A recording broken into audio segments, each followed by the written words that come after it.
আসসালামু আলাইকুম, সবাইকে আমার নতুন পেজে স্বাগতম।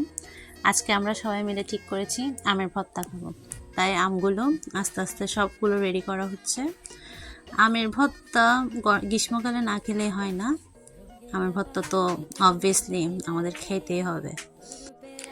এখন আস্তে আস্তে মরিচগুলো রেডি করা হচ্ছে যাতে একটু ঝাল ঝাল হয়। ঝাল মিষ্টি টক না হলে তো আবার আমের আচার খাওয়া যায় না।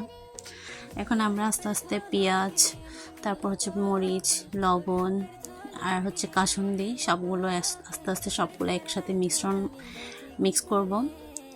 দেন আস্তে করে মাখিয়ে নিব, কারণ হাত দিয়ে যদি না মাখা হয় তাহলে তো আর জিনিসটার মজাটা আমরা ফিল করতে পারবো না। আর এর ফাঁকে বলে রাখি, আপনারা সবাই আমার পেজটাকে লাইক কমেন্ট শেয়ার করে দিবেন। এখন জাস্ট মাখানোর পালা। মাখা হয়ে গেছে, এখন জাস্ট একটু করে নিয়ে মুখে দিব। আর বিশ্বাস করবেন কিনা জানি না, এত মজা হয়েছে, মানে বলে বোঝানো যাবে না, জাস্ট ওয়াও।